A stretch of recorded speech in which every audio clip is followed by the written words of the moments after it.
Hi, I'm James Patterson, and this is about the author's TV.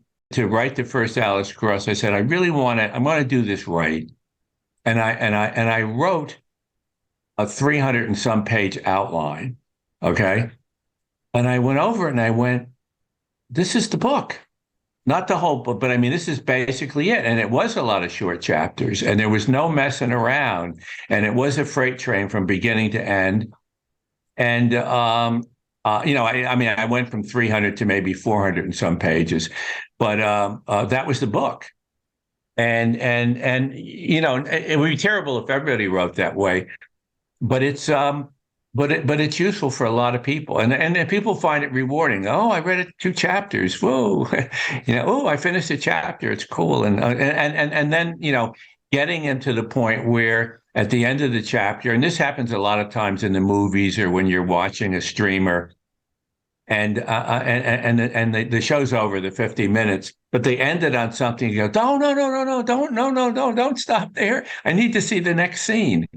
And that's one of the things, for some of the chapters, you want them to keep going, like, oh, I got to read another chapter. Oh, I got to read another chapter.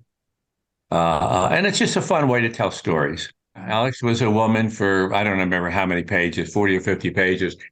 And I just didn't feel comfortable with that particular book. I have written with women protagonists, the Women's Murder Club, et cetera, but I didn't feel comfortable there. It just felt like it wasn't working. And then when I turned it to Alex, suddenly it started. The voice was right. The voice, it began to work. In Along Came a Spider, which was the first one, he used to sign his name with a cross. That was his, I don't remember beyond that why I chose. It's a cool name, Alex Cross. I wanted him to be more than just a street cop, and the idea of a guy. In fact, that's why Morgan Freeman took the role, because Alex doesn't. I mean, he can, if need be, he can fight, but he's not a fighter. That's not his nature.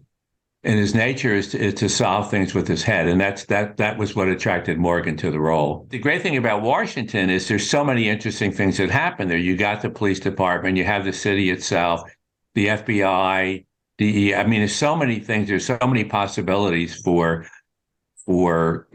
crime, murders, sociology, a lot of psychology, et cetera.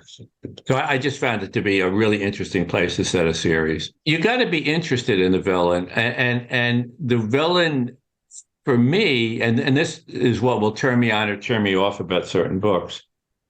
If the villain isn't in some way a worthy opponent for it's not as interesting. For me, anyway, usually, but it's a lot more interesting when the villain is worthy of Alex, and you don't know how, or Alex or the Women's Murder Club, you don't know how they're going to possibly solve this because the villain watches his or her butt. A new Alex, I think it's in the spring on Amazon. Aldous Hodge, and he's really good. He's more of a hunk Alex, though. He's really good at it, but he's very, not that Morgan isn't a good looking guy, but Aldous is a really good looking guy, and it's good. I must say, you get a little scary, but I think they did a great job. I've seen the first episodes are all done, thank God, because the strike would have screwed it all up. I have a new book coming out now. 12 Months to Live, which I actually think is the best book I've ever done with Mike Lupica. So that's kind of cool at whatever age. To me, the most exciting relationship now is this one with Mike Lupica. I mentioned, 12 Months to Live, which is the book that's coming out in September. I think it's the best character I've done, including Alex Cross, Jane Smith. The original title was Jane effing Smith. And because that's what she is. She's just a total piece of work. She, briefly was an NYPD, then worked her way through law school as a private investigator. So she's done it all. And now she's a defense attorney, has a case with a really despicable guy on Long Island, but it's an interesting murder case. And the dialogue is we already sold it to the movies and stuff. We have an Academy. I can't say who the people are. We have Academy Award winning actress who's attached.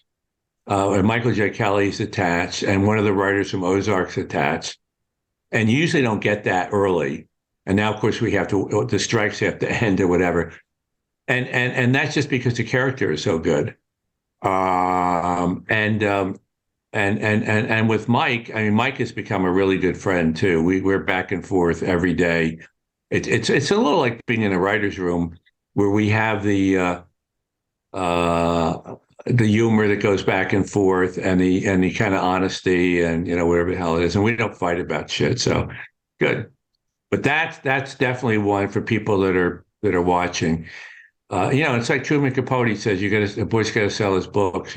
One of the interesting things about 12 Months to Live, the line on the cover is, she has a year to live, unless they kill her first, which is kind of cool. So it was the simplest commercial in the world, and most of the good ones are. Lupica and I, we did like about 9. They're fun. They're very funny. But once again, we just, we sat down, we did them for nothing. We did we recorded all of them, shot them all in about an hour and 15 minutes. It's not that complicated. 12 Months to Live, and I could lie about the books, but it's really, really, really engaging. And we're always looking for Yellowstone, something. What's good? Is there a streamer I should watch? Is there, whatever? And mostly no. And it's going to get worse because nobody's shooting anything. So if you're getting your enjoyment from television or the movies, it's going to get dry. So almost sort of is real. It's just one of those books you go, that was so cool. I got to tell somebody because it was a fun. The more crazy it sounds, the more I'm interested. Yeah.